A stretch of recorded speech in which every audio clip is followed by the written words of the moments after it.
Nitong August 31 bumadya lakas ng ulan. Di ko nga malaman kung class suspended ba ako kasi masungit yung panahon. Kahit na super typhoon na rin si Goring o Hana, basta. At ang mata ng bagyo malapit daw sa may hilagang Luzon.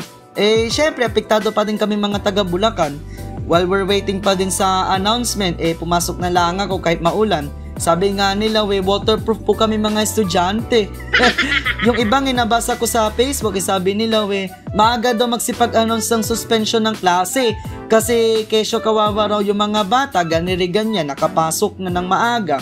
Eto na nga't nakasakay na ako sa jeep. Nung palapit na ako sa Malolos, saka ba naman umulan ng napakalakas. Buti na lang, nung ako'y bumaba na saka tumilay ulan. 10 AM kasi yung klase namin sa first subject. Tas 11:30 naman sa second subject. After na yan, lunchtime na. Kasabay nain si Ate Mikay. Dahil uuwi raw siya sa boarding house niya, nagpasama na lang ako kay Ate Gwen. Yung bago kong kaklase sa KFC. Hindi yung mamahalin, dun po sa Capitolio Food Court. Sa may likod ng KB Gym. Katapat yun bali ng Kapitolyo ng Bulacan. Dangan kasi wala si Charlo kaya sa kanya na lang ako nagpasama kaysa naman sa nag-iisa akong kumain. Abi para akong kawawa. Ilang beses ko na na-experience mag-isang kumakain nung second year pa ako. Di na ko bali kumakain. Suki na ako nila ate. Bali ang in-order ko sweet and sour chicken tsaka paborito kong chicken fillet. Lagi naman Yun, tapos may dalawang kanin pa. Mura lang naman, pagka dalaway ulam tsaka dalawang kanin, di 70 pesos lang. Tiyak masusulit yung pananghalian mo. Nung nakuha ko na yung order ko, pray muna tayo bago kumain. Habang kumakain, huntahan muna sa kaklase ko. Di after na kumain, tinanong ako ni ate kung ano yung pangalan ng vlog ko. Di pina-research ko, sabi ko Convo with Charles po. O diba, binrowse pa ni ate. Pagkayari, bumili muna ako ng toothpaste dahil may dala akong sipilyo. Mas mainam nang magdala ng ganoon para di nakakaya sa kausap yung hininga mong amoy sweet and sour. Pagbalik nain sa bulso, sabi ko kay Ate Gwen, sa may CBA building na po ako magsisipilyo tsaka maghihilamos. Abay sa may building nain sa COED ako'y natatakot Baka pagkayari kong maghilamos may dumungaw sa akin na babaeng humihingi ng katarungan.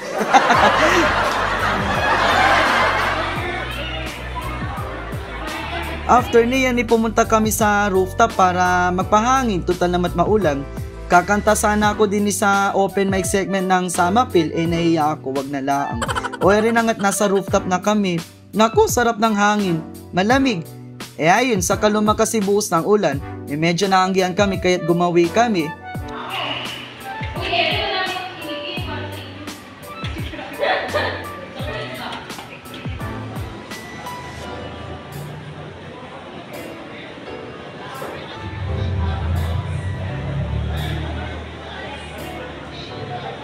Quarter to 4 kami bumaba from rooftop to Pimentel Hall dahil kami may Mandarin subject. May nagkaklase daw sa may Confucius Institute. Sa may pagkaklasehan dapat nain, ay di baba kami. Pumunta kami ni na Ate Gwen tsaka ni Ate Mikay sa may activity center. Kupo, ako'y naiinitan. Nagutom ako. Bumili muna ako ng makakain sa may kantin. Bali yung kinain ko. O di ba may macchiato pa. Bumalik kami sa may Pimentel Hall. Umakyat yung Mayor 9, si George. Nag-chat sa GC9. Hindi natuloy yung klase 9 sa Mandarin. Oh, Rihanna! Sumabay ako kina Ate Pam tsaka kay Ate Gwen papuntang Centro Mall at sabi may jeep daw rin papuntang Hagonoy. Tinanong ko'y batang Eric kung ano gusto paglaki. Ako po'y magiging Spider-Man. Papakagat ko siya sa... Uy, sasama mo siya sa vlog. Mapapanood na siya sa vlog. Dalihan na daw gusto paglaki, maging chef, diba? Wow! Anong gusto mong iluto?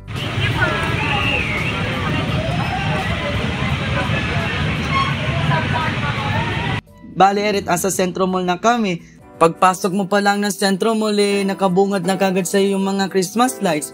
Pagka bare months na naghahanda na yung mga Pinoy sa pagde-decor ng mga Christmas lights, ng mga parol, ng mga Christmas tree. Naku, tuwang-tuway rin si Jello nung nakita si Jollibee. Alam mo naman, pagkabata, favorite si Jollibee. 5:50 ng hapon nung makarating kami sa may Centro Mall Terminal, pauwi na rin mga classmates ko. Nagtanong ako sa isang pasahero sa may likuran ko kung dito ba talaga yung sakay ng jeep papuntang Hagonoy. Sabi, oo daw. Mainam na yung nagtatanong. Tas sabi ko, anong oras na kayo? Hindi rin eh. Mga 4:30 pa raw sila roon. Pambira, kalahating oras na sila nag-aantay roon. Di kalaunay umalis na ako at baka ako'y gabihin. Mainipin pa man din ako.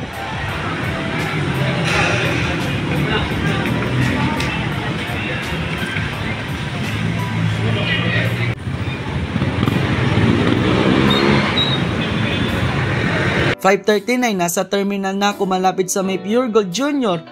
Yun nga lang, apakahaba naman po kamo ng pila.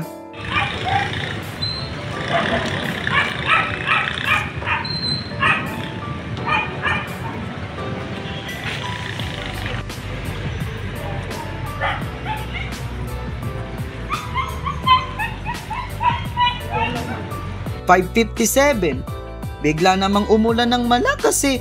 Hirap ng ganiring sitwasyon.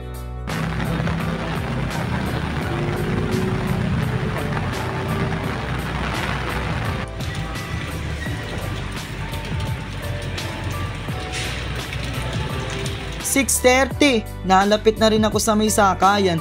Mag-iisang oras na akong nakapilaw eh. Natapat pa ako din sa may amoy pusali, pambihira."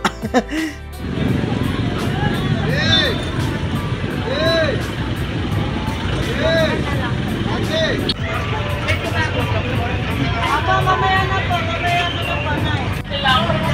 Stop! Kulang! Kulang!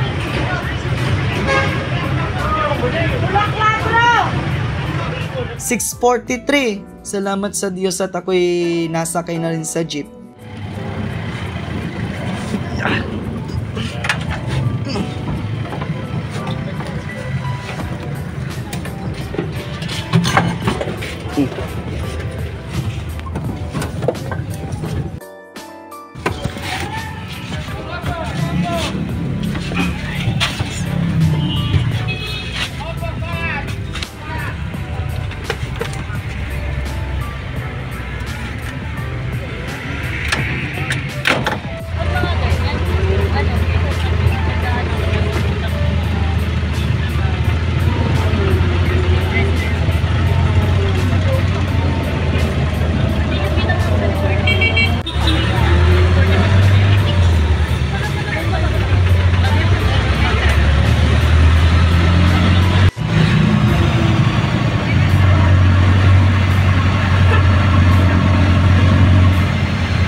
"7:80 ng gabi, awa ng Lord at ako'y nakauwi na.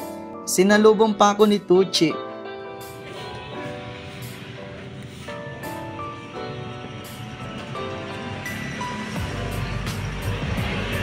Naku kako, ang hirap umuwi ng gabi, sabi ko sa kanila.